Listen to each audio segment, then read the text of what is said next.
ఒక సనాతన ధర్మాన్ని అర్థం చేసుకున్న వ్యక్తి తప్ప ప్రపంచంలో ఎవ్వడూ కూడా. అంటే నా కంటికి కనిపిస్తుంది ఏది కూడా దేవుడు కాదు. మీ ఖురాన్ ప్రకారం ఈ సృష్టిలో దేవుడు ఉండకపోవచ్చు, ఈ సృష్టిలో ఉన్నది ఇది దేవుడు కాకపోవచ్చు, కానీ మా సనాతన ధర్మం ప్రకారం దేవుళ్ళు ఇద్దరు ముగ్గురు నలుగురు ఉంటే ఎవరు అంటాము? ఒకడే కదా. ఒకడే ఉన్నప్పుడు ఇంకే దేవుడు అన్న ప్రశ్న లేదు. సృష్టికర్త ఒకడే ఉన్నాడు. ఎవరైనా ఇదే తేడా. భగవంతుడు ఒక్కడే, కానీ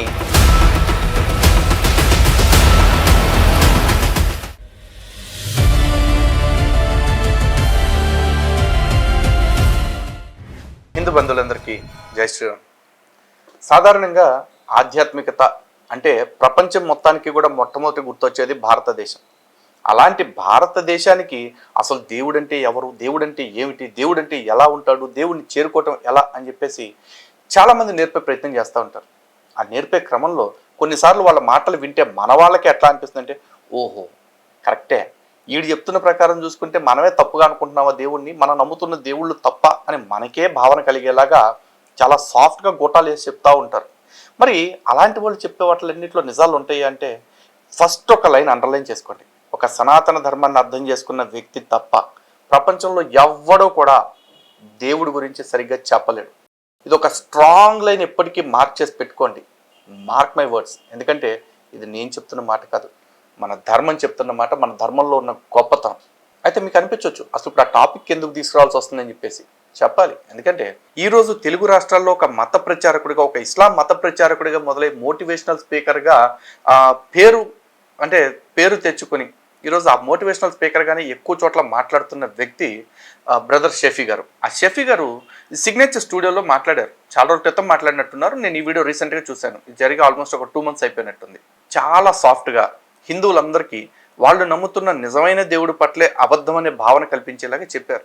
మరి ఈ మాటలో షఫీ చెప్పిన దానిలో నిజం ఉందా లేదా అనేది ఈరోజు మీకు చెప్పాలి కదా.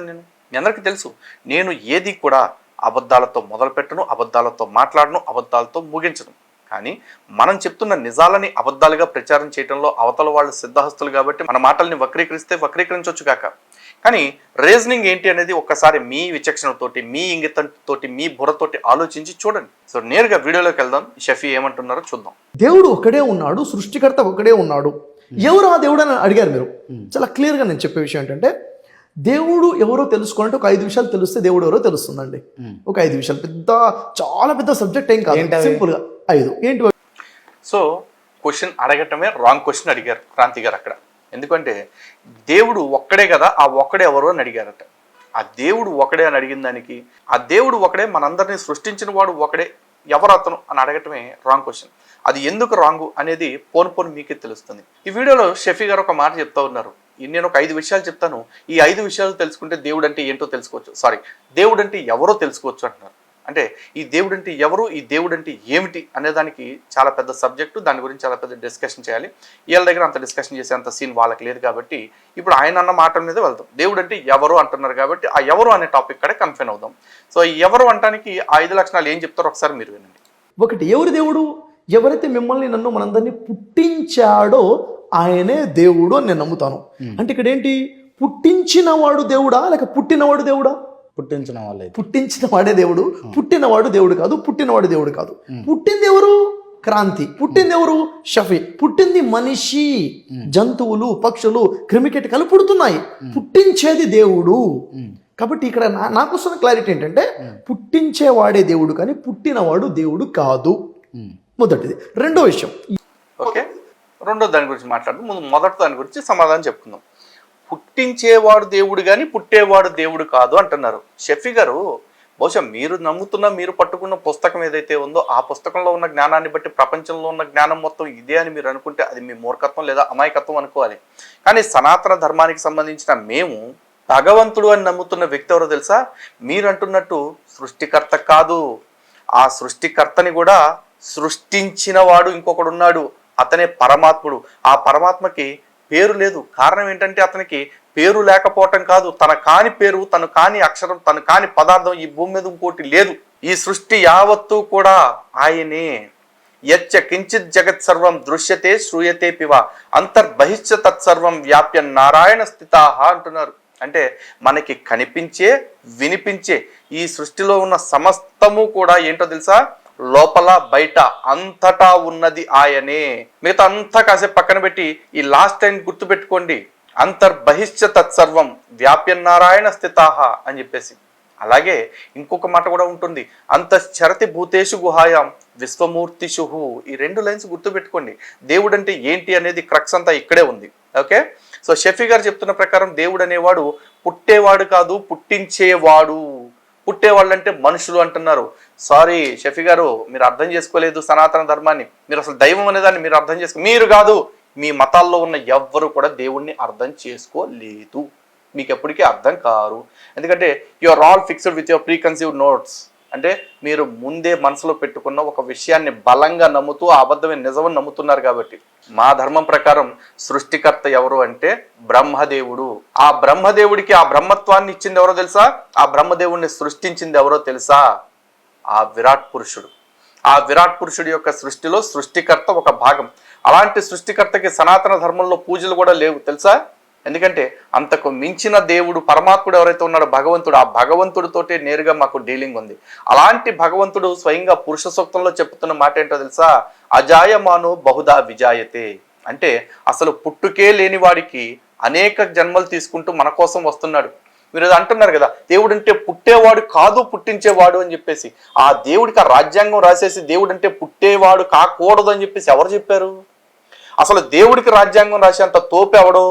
ఒకవేళ దేవుడికి మేము రాజ్యాంగం పెట్టాం కాబట్టి దేవుడు పుట్టకూడదు అనుకుంటే దేవుడు సర్వశక్తిమంతుడు కాదు, సర్వ వ్యాపి కాదు, అలాగే సర్వ స్వతంత్రుడు కూడా కాదు.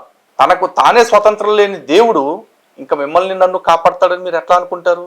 ఎందుకంటే అలా అజాయమానో బహుదా విజాయతే అంటే జన్మే లేని పరమాత్ముడు అనేక జన్మలు తీసుకుంటాను స్వయంగా అని చెప్పేసి చెప్పిన ఆ స్వామి భగవద్గీతలో స్వయంగా చెప్తున్న మాట, యదా యదా హి ధర్మస్య గ్లానిర్భవతి భారత అభ్యుత్థానమ ధర్మస్య తదాత్మానం సృజామ్యహం అని చెప్తున్నారు. అంటే ఎప్పుడైతే అధర్మం పెచ్చు మీరిపోయి ధర్మానికి గ్లాని కలుగుతుందో అప్పుడప్పుడల్లా నా అంతట నన్ను నేను సృజించుకుంటాను అని చెప్పేసి చెప్పారు. అలా సృజించుకుంటూ స్వామి ఎన్నోసార్లు వచ్చారు, ఇంకా ఎన్నోసార్లు వస్తారు కూడా. కాబట్టి దేవుడింటే పుట్టేవాడి కాకూడదు అని చెప్పేసి మీరు అనకూడదండి. ఎందుకంటే మీకు తెలిసిన జ్ఞానం ఇంతే. ఆ జ్ఞానాన్ని పట్టుకుని అంతా తెలిసినట్టుగా దయచేసి మాట్లాడొద్దు. ఇది స్నేహపూర్వకంగా, ప్రేమపూర్వకంగా, మర్యాదపూర్వకంగా చెప్తా ఉన్నాను. ఎంత మర్యాదపూర్వకంగా ఎందుకు చెప్తున్నానంటే ఇప్పటిదాకా మీరు నేరుగా నన్ను ఎప్పుడు బాధ పెట్టలేదు కాబట్టి. ఓకే, సో నెక్స్ట్ పాయింట్ ఏంటో కూడా ఒకసారి చూద్దాం. 5 అన్నారు కదా. రెండో విషయం, ఏదో రోజు నేను చనిపోతాను, అవునా కదా? మీరు చనిపోతారు. మనకి చావు ఇచ్చే శక్తి ఎవరికి ఉందంటారు? దేవుడికే ఉంది. చావును నిర్ణయించేది దేవుడే. ఇప్పుడు దేవుడు ఎవరు? మరణాన్ని ఇచ్చేవాడు దేవుడా లేక చనిపోయేవాడు దేవుడా?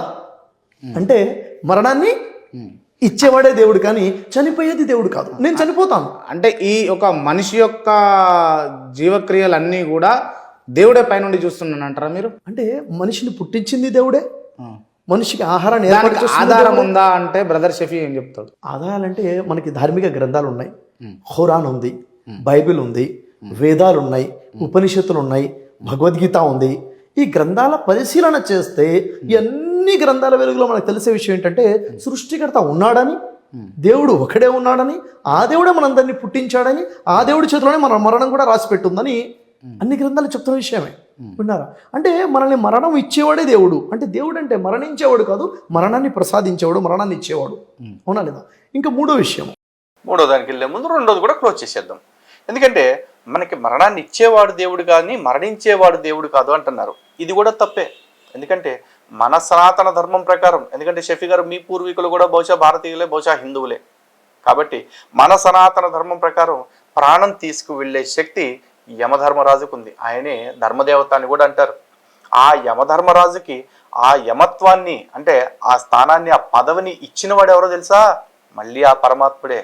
ఆ పరమాత్ముడి దృష్టిలో ఇవన్నీ కూడా కొన్ని నియామకాలు, ఇన్ని నియామకాలు చేయగలిగే శక్తి ఆయనకు ఉంది కాబట్టి ఆయన్ని ఈశ్వరుడు అంటాం. ఆ ఈశ్వరత్వానికి ప్రతీకే ఈ నియామకత్వాలన్నీ చేయగలిగే శక్తి ఉండటం కాదు. అంటే మేము డైరెక్ట్గా ఎలాంటి దేవుణ్ణి పూజ చేస్తున్నామంటే, ఏ దేవుడైతే తన శక్తితోటి కాకుండా తన సంకల్పం ద్వారా పుట్టిన వాళ్ళే ఇన్ని చేయగలుగుతున్నారో అలాంటి వాళ్ళని సంకల్ప మాత్రం చేత పుట్టించేసిన దేవుడిని, అంటే మీరు ఏదైతే మహత్కార్యాలు అనుకుంటున్నారో, సృష్టి చేయటం, సృష్టిలో ఉన్న వాళ్ళని చంపటం, ఇట్లాంటివన్నీ చేయగలిగే శక్తులు అనుకుంటున్నారో, అలాంటి శక్తులన్నిటిని తన అసిస్టెంట్లతోటి అలా జస్ట్ లైక్ దట్ చేపించే శక్తి ఏదైతే ఉందో, ఆ శక్తిని మేము పరమాత్ముడిని నమ్ముతున్నాం. ఆ శక్తిని మేము నేరుగా కొలుస్తున్నాం. ఇది సనాతన ధర్మం గొప్పతనం, ఇది సనాతన ధర్మం వైభవం, తెలుసా? ఇప్పుడు మీరు ఆలోచించుకోండి, మీరు సృష్టికర్త అనుకుంటున్న వ్యక్తి మా బ్రహ్మదేవుడితో సమానం మ్యాక్సిమం అయితే. మీరు మృత్యువునిచ్చేవాడు అనుకుంటున్నది మా యమధర్మరాజుతో సమానం, అంతే. ఇంకా చెప్పాలంటే మీరు చెప్తున్న పనులను బట్టే, గుణాలను బట్టి, లేకపోతే వాళ్ళు చేస్తున్న మంచిని బట్టి చూసుకుంటే వాళ్ళకి మీరు దేవుడు అనుకుంటున్న వాళ్ళకి భూమి ఆకాశాలకు ఉన్నంత తేడా ఉంది. ఓకేనా? ఎందుకంటే ఈ సృష్టి మొత్తాన్ని నియమం తప్పకుండా నడిపిస్తున్నది ధర్మదేవత. అటువంటి ధర్మదేవత కాలపాశం చేత ఎవరైతే ఆ సమయానికి భూమి మీదకి వచ్చిన వాళ్ళు వెళ్ళిపోవాలో వాళ్ళని ఎటువంటి పక్షపాతాలు లేకుండా వాళ్ళని తీసుకెళ్ళిపోతాడు. అందుకే ఆయన్ని సమవర్తి అని కూడా అంటారు. మన ధర్మంలో ప్రాణం తీసే యమధర్మరాజే అంత ధర్మపరుడైనప్పుడు, అంత గొప్పవాడైనప్పుడు, ఇక మిగతా దేవుళ్ళలో ఉన్న దేవుళ్ళకి ఆయనకి అసలు పోలిక కుదురుతుందా? కొంతైనా కుదురుద్ది అనుకుంటున్నారా? ఎట్టి పరిస్థితుల్లో కుదరదు. ఎట్టి పరిస్థితుల్లో వాళ్ళు ఈ స్థాయికి సరిపోరు కూడా. కాబట్టి మీరు అనుకుంటున్న మహత్కార్యాలన్నీ మా దేవుడికి జూజూబి. ఆ దేవుడిని నేను చూడగలుగుతానా? దేవుడు ఒకటే కదా, ఆయన పుట్టుకలేదు, ఆయనకు మరణం లేదు. ఆ దేవుడిని నేను చూడగలుగుతానంటే ఆ దేవుడిని నేను చూడలేను. ఎందుకని? చూడండి, ఈ సమస్త సృష్టిని సృష్టించిన ఆ సృష్టికర్త దైవము సృష్టికి బయట ఉన్నాడు. అక్షరం బ్రహ్మ పరమం అన్నారు. క్షరము కానటువంటి బ్రహ్మ సృష్టికర్త పరమందు ఉన్నాడు. అంటే సృష్టికర్త ఎక్కడున్నాడు? పరమందు ఉన్నాడు. నేను ఎక్కడున్నా? ఏ లోకంలో ఉన్నాను. నేను ఆ సృష్టికర్తను చూడలేను. అంటే ఈ సృష్టిలో ఉన్నది ఏది కూడా సృష్టికర్త కాదు, ఇది సృష్టి. అంటే నేను చూస్తున్నది ఏది కూడాను సృష్టికర్త నా దేవుడు కాదు, ఈ సృష్టినే నేను చూస్తున్నాను. అంటే నా కంటికి కనిపిస్తుంది ఏది కూడా దేవుడు కాదు, ఈ సృష్టిలో ఉన్నది ఏది కూడా దేవుడు కాదు. అంటే నేను నమ్ముతున్న విషయం అంటే దేవుడు ఎవరు అంటే దేవుడు ఒకడే ఉన్నాడు. దేవుడు పుట్టాడు, పుట్టినవాడు దేవుడు కాదు. దేవుడు మరణించాడు, మరణించేవాడు దేవుడు కాదు. దేవుడు సృష్టిలో లేడు, సృష్టిలో ఉన్నది ఏది దేవుడు కాదు. నా కంటికి కనిపిస్తుంది ఏది దేవుడు కాదు. అంటే ఇక్కడ అన్ని మత గ్రంథాలు, అదేవిధంగా వేదాలు అని మీరు చెప్పకూడదు. నేను చదువుకున్న ఖురాన్ ప్రకారం అని మీరు చెప్పుకుని ఉండాల్సింది. మీ ఖురాన్ ప్రకారం ఈ సృష్టిలో దేవుడు ఉండకపోవచ్చు, ఈ సృష్టిలో ఉన్నది ఇది దేవుడు కాకపోవచ్చు, కానీ మా సనాతన ధర్మం ప్రకారం, ఎందుకంటే ఇందాక మీరే అన్నారు కదా అక్షరం బ్రహ్మ పరమం అని చెప్పేసి, ఇక్కడ అర్థం చేసుకోండి. అక్షరం బ్రహ్మ పరమం అని మీరు చెప్పేసి పరంలో దేవుడు ఉంటాడు, అంతటా ఉండడు అని చెప్పేసి అంటే అది మీ మూర్ఖత్వం. అలాగే మన కంటికి కనపడ్డు అని మీరు అంటున్నారు. మరి మన కంటికి కనపడ్డు అన్న దేవుడిని అదే పురుష సూక్తంలో చెప్తా ఉన్నారు కదా, సదా పశ్యంతి సూరయ తద్విష్ణోహ పరమం పదం అని చెప్పేసి. అంటే పరంపదంలో ఉన్న నిత్య సూర్యులు ఏం చేస్తూ ఉంటారంటే నిరంతరం భగవంతుణ్ణి చూస్తూ భగవంతుణ్ణి అనుభవిస్తూ ఉంటారు. మరి మనం చూడము అని మీరు ఎలా అంటారు? అలాగే ఈ సృష్టిలో పరమాత్ముడు ఉండడు అంటున్నారు. ఎందుకు ఉండడు? అనోరణీయాన్ మహతో మహీయాన్ అని చెప్పేసి చెప్తున్నారు కదా. అణువులో అణువంతా, బ్రహ్మాండంలో బ్రహ్మాండం అంతా ఉంటానని చెప్తున్నాడు కదా స్వామి. ఆయన భగవద్గీతలో కూడా స్వయంగా చెప్పారు కదా, మమైవాంశో జీవలోకే జీవభూత సనాతన. ఈ కనిపించే జీవలోకం అంతా కూడా నా అంశే అని ఆయనే చెప్పాడు. అలాగే సమం సర్వేషు భూతేషు తిష్టంతి పరమేశ్వరం అని చెప్పారు. అంటే ఆ పరమైన ఈశ్వరుడు ఎవరైతే ఉన్నాడో అతను అన్నింటి యందు సమంగా స్థితమై ఉన్నాను అని కూడా ఆయనే చెప్తున్నాడు. అలాంటి పరమాత్ముడే అర్జునుడికి విశ్వరూప సందర్శన యోగం చూపించాడు. అంటే ఈ విశ్వం మొత్తాన్ని కూడా తన రూపంగా సందర్శించే యోగాన్ని అర్జునుడికి ఇచ్చాడు అని ప్రచారం అవుతుంది. కాదు, అర్జునుడనే నెపంతో యావత్ మానవాళికి చెప్పిన సందేశం ఏంటంటే ఈ యావత్ విశ్వంలో కూడా నన్ను దర్శిస్తూ ఉండండి, నేను లేనిది లేదు, అదే విశ్వరూప సందర్శన యోగము అని చెప్పేసి చెప్పారు. కానీ మనం అర్జునుడికి చెప్పాడులే అని చెప్పేసి మనం వదిలేసుకుని మన భుజం మీద భారం పడేసి మనకేం చెప్పలేదు ఆ దేవుడు అని కొత్తగా కూర్చుంటే అది మన కర్మ. దేవుడు తప్పు కాదు. పరమాత్ముడు చాలా స్పష్టంగా చెప్పాడు, నన్ను దర్శించడం చాలా తేలిక. కానీ ఈ పరమాత్మని మన భౌతికమైన చక్షువులతో కాకుండా దివ్య చక్షువులతో చూడాలి అంటే దానికి కూడా మార్గం చెప్పారు లలితా సహస్రనామంలో.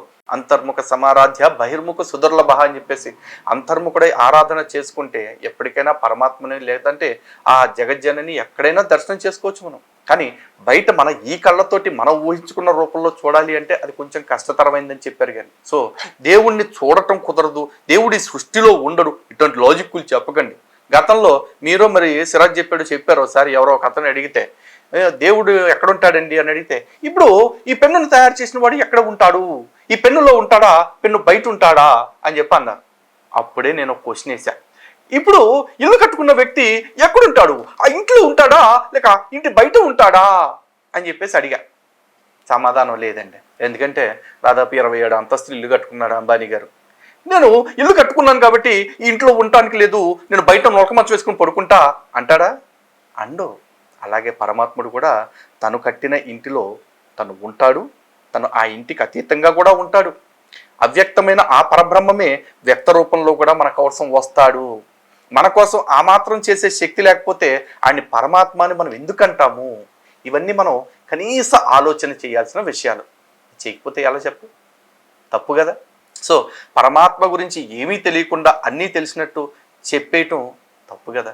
పైగా 5 విషయాలు చెప్తానని 3 కాడ ఆపేశారు. మరి ఆ మిగతా 2 ఏంటో నాకు అర్థం కాలేదు. మరి మీరు ఎందుకు చెప్పలేదో యాంకర్ కూడా అడగలేదు. ఓకే, మీరు దాన్ని అటు తిప్పి ఇటు తిప్పి ఏదేదో చెప్పేసి నేను 5 చెప్పేసి అనొచ్చు. మీరు 3 చెప్పారు. I still confine to that. ఇంతకీ నేను ఎవరిని ఆరాధించాలి, ఎవరిని పూజించాలి అంటే దేవుడు ఒకటే కాబట్టి దేవుడిని ఆరాధించాలి. ఏ పేరు? సృష్టికర్తనే ఆరాధించాలి. పేరు? దేవుడి పేరు ఏంటంటే తెలుగు భాష మాట్లాడుకుంటే దేవుడు, ఇంగ్లీష్ భాష మాట్లాడుకుంటే గాడ్, అరబీ భాష మాట్లాడుకుంటే అల్లా. ఎలా? ఇప్పుడు ఉదాహరణకి ఒక బాటిల్ ఉంది, దాహంగా ఉంది, ఏం తాగాలంటే నీళ్లు తాగాలి అంటావు. ఏ భాషలో? తెలుగు భాషలో. హిందీలో చెప్పాలంటే పానీ అంటాం. అది ఇంగ్లీష్లో చెప్పాలంటే వాటర్ అంటాం. వాటర్ అయినా పానీ అయినా నీళ్ళైనా ఒకటే. నేను నీళ్ళే తాగుతాను, నేను వాటర్ తాగను అంటే అది నా ఫూలిష్నెస్. అలాగే ఏ దేవుడు అంటే తెలుగులో అయితే దేవుడు, ఇంగ్లీష్లో అయితే గాడ్, అరబీలో అయితే అల్లాహ్. ఇది అరబీ భాష. అంటే అల్లా అంటే ఏంటి? ఆరాధనకు అర్హుడు.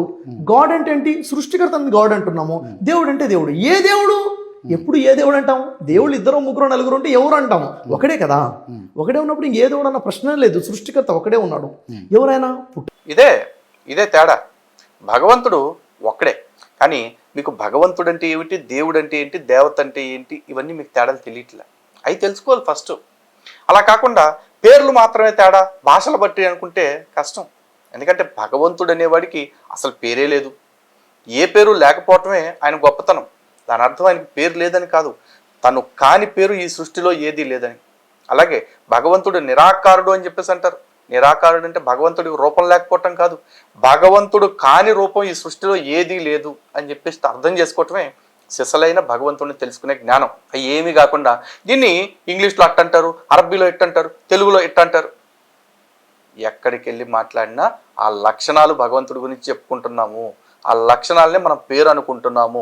విష్ణువు అంటే వ్యాపించి ఉండుట. ఎక్కడ దాకా వ్యాపించి ఉన్నాడంటే ఎక్కడాకైతే అక్కడికి మొత్తం మనం ఏది ఊహించుకున్నామో ఆ ఊహ కంటే చాలా బియాండ్గా దేవుడు వ్యాపించున్నాడు. అదే విష్ణుత్వం అంటారు. శివత్వం. శివ అంటే ఏంటి? శుభాలను ఇచ్చేవాడు శివుడు. ఇది కూడా లక్షణమే. అలాగే విఘ్నేశ్వరుడు అంటే విఘ్నాలకు అధిపతి, విఘ్నాలు రాకుండా చేసేవాడు, విఘ్నాలను తొలగించేవాడు కాబట్టి విఘ్నేశ్వరుడు. ఇలా ప్రతి దేవుడికి మనం ఏవైతే చెప్తున్న పేర్లు ఉన్నాయో ఇవన్నీ కూడా ఆ లక్షణాలే. ఈ లక్షణాలన్నిటిని కూడా ఎవరు దర్శించి చెప్పారు? మహాజ్ఞానులు. భగవంతుడు ఆయా పనులు చేయగలడని తెలుసుకుని ఆ దర్శనాన్ని పొంది ఆ పేర్లు చెప్పారు. అందుకే విష్ణు సహస్రనామంలో కూడా చెప్తారు కదా, యాని నామాని గౌనాని విఖ్యాతాని మనస్వినః అని చెప్పారు. అంటే ఇప్పుడు మనం అనుకుంటున్న ఈ పేర్లు ఏవైతే ఉన్నాయో ఇవన్నీ కూడా చాలా విఖ్యాతమైన జ్ఞానులు ఎవరైతే ఉన్నారో వాళ్ళు తమ విశేషమైన జ్ఞానం చేత తెలుసుకుని చెప్పారు. కానీ మీరేమంటున్నారు? పానీ అంటే తెలుగులో వాటర్, నీళ్ళు అంటారు, ఇంగ్లీష్లో వాటర్ అంటారు, హిందీలో పానీ అంటారు, అరబీలో ఇంకేదో అంటారు. తెలియకపోతే తెలియదని చెప్పండి. మీ పని ఏంటి? ఖురాన్ ప్రచారం చేసుకుంటాం. దాన్ని చేసుకోండి శుభ్రంగా. మీకు తెలియని గ్రంథాల దగ్గరకు వచ్చి కెలుక్కుని ఎందుకు ఇట్లా ఇజ్జత్ పోగొట్టుకుంటారు? అవసరం లేదు కదా. ఎందుకంటే ఇజ్జత్ అనే మాట ఎందుకు వాడాల్సి వచ్చిందంటే మీరు లిటరల్గా హిందూ సమాజాన్ని మోసం చేస్తున్నారు. ఇక్కడ మీ వాళ్ళందరికీ ఒక క్లారిటీ ఉంటుంది. మీ పుస్తకాన్ని దాటి వాళ్ళు ఏం ఆలోచించరు. కానీ మాకు అలా కాదు. మంచి ఎక్కడున్నా తీసుకోవాలనేది మా సంకల్పం. కాబట్టి మీరు చెప్పే అబద్ధాలు కూడా నిజం అనుకుంటే ప్రమాదం ఉంది. ఎందుకంటే అది మంచిగా చెప్తున్నారు. మీరు మంచి చెప్పకపోయినా మంచిగా చెప్తున్నారు సాఫ్ట్గా. కాబట్టి ఇది ఇంకా ఎక్కువ ప్రమాదం. విషం సీసాల్లో ఉంటే పెద్ద ప్రమాదం కాదు, ఎందుకంటే అది విషం అని తెలుస్తుంది కాబట్టి. కానీ అదే విషం మిఠాయిలో కలిసిందంటే అది ఇంకా ప్రమాదం. ఎందుకంటే మిఠాయి మీద ఉన్న ఇష్టంతో అందులో విషం ఉందన్న విషయం తెలుసుకోకుండానే అది తిని ప్రాణం మీదకి తెచ్చుకుంటారు. ఇప్పుడు మీరు చెప్తున్న మాటలు కూడా విషంతో సమానమైనవి. చెప్పే మాటలు చేసే యుద్ధం నేరుగా చేసుకోవాలండి. ఇలాంటి డొంక తిరుగుడు మాటలు, ఇలాంటి దొడ్డిదారి ప్రయత్నాలు ఎందుకు? ఇది అసలు మీ అల్లాని వేదాల వెలుగులో వెతుక్కోవాల్సిన అవసరం మీకు ఎందుకు వస్తుంది? క్రైస్తవులకి యేసుని వేదాల వెలుగులో బైబిల్ని నిరూపించుకోవాలి, యేసు నిరూపించుకోవాలనే అంత అవసరం, అంత కర్మ ఎందుకు వస్తుంది? ఒక్కసారి మీరు ఆలోచించుకోండి. అలాగే హిందూ బంధువులారా, ఎలాంటి మాటలు ప్రపంచంలో చాలా వినపడతా ఉంటాయి. అలా విన్న ప్రతి మాటని పట్టుకుని మీరు మోసపోమాకండి.